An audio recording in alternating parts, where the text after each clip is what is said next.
Every morning in Nairobi, before offices open, before traffic builds, thousands of people line up here, not at a petrol station. They are here to buy electricity. And this small moment may be the beginning of the biggest change to transport Kenya has ever seen. Kenya runs on boda bodas. They deliver food, people, medicine, parcels, sometimes even emergency transport. Kwa siku, wanga unaanza kazi saa ngapi? Huwa naanza kazi saa 12. Saa 12? Na unamaliza kazi saa ngapi? Huwa nafunganga saa 2:30 ya usiku. Saa 2:30 ya usiku. Na per day unaweza sema wanga unaenda na raundi ngapi hivi per day yani? Siwezi kuspecify kwa sababu roughly naweza sema 20. 20 rounds eh? From 10 to 20. From 10 to 20 eh? Na kwa hizi raundi zote wanga una fuel mara ngapi per day? Mostly wanatumia mafuta ya 4 to 500. 4 to 500 per day eh? But there's one problem. A boda boda rider does not just buy a motorcycle. He buys petrol every single day. And fuel decides whether a rider goes home with money or debt. Which is why what is happening now is so unusual. Mimi naitwa Elvis.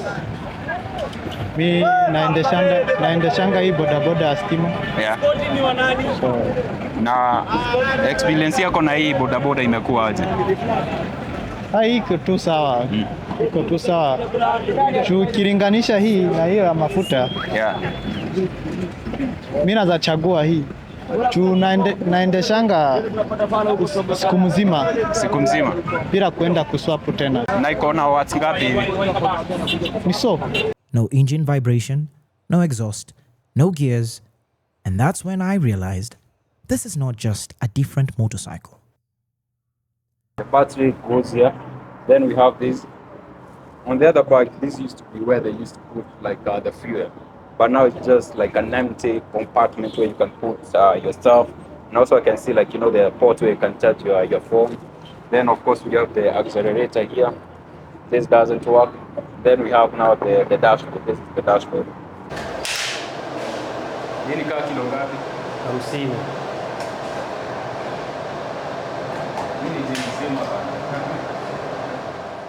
At first glance, it's just a battery. But this small box is the most expensive part of the motorcycle. The core cells, the chemical energy inside, are imported from global suppliers, most likely China. Spyro doesn't make this chemical cores locally. But here in Kenya, these cells are assembled into the full battery pack with Spyro's electronics, battery management system, and safety controls.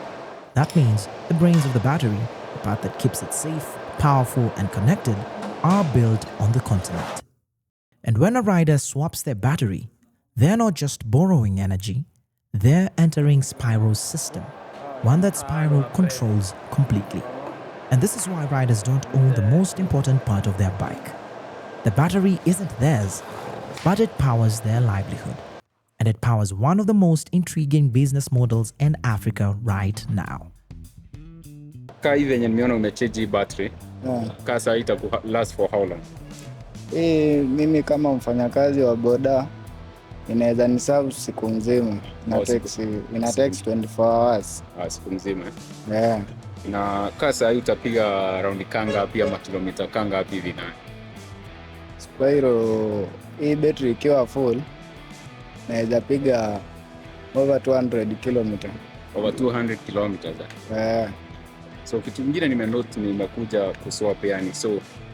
So hii battery ni yako ama ni ya Spyro ama wanga hiyo relationship wanga inawaka aje? Hii battery ni ya Spyro juu sisi especially huwa tunapewa battery ikiisha una swap. So unaleta yenye umekuwa nayo unapeana na unapewa yenye imesha compared to hizo za petrol na hii in terms of hata ile kilomita inaenda labda speed unaweza beba watu wangapi unaiona aje? Spyro ndio nzuri sana compare na hizi za mafuta. Ni kitu nitakuja hapa nibadilisha hii battery na 300 na iniundie pesa kama ni kidogo ni 1,800 ama 2,000. The rider owns the motorcycle, but he never owns the battery. And the battery is the most expensive part, which means riders must come back again and again and again. They are not buying a bike, they are subscribing to energy.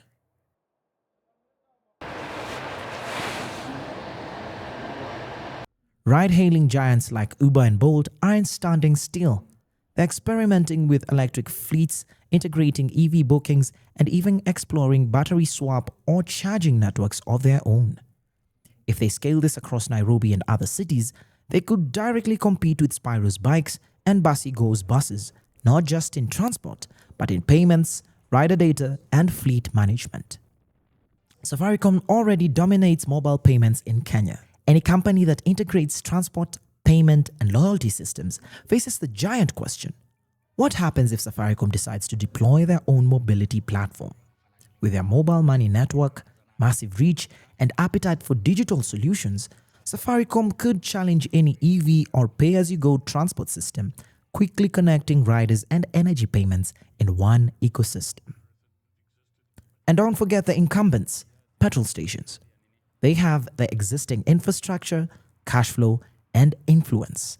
If they choose to adopt electric systems, they could rapidly scale, leveraging their current networks.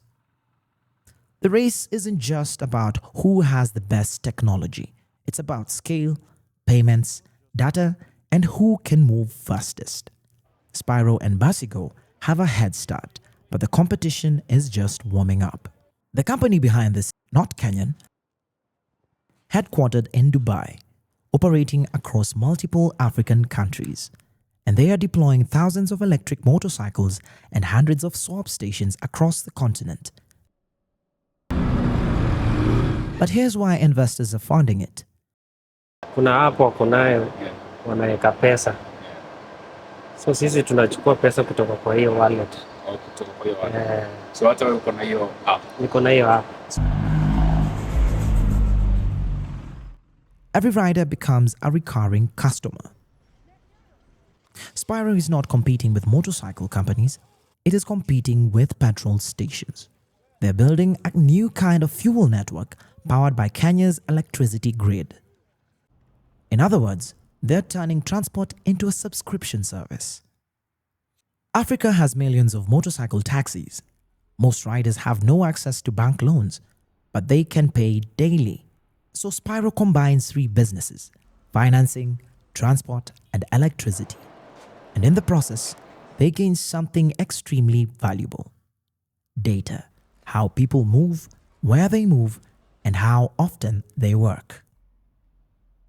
For a century, transport ran on petrol. Whoever owned fuel stations powered the economy. Now the fuel is changing. And if one company owns the charging network, who controls the future of movement in African cities?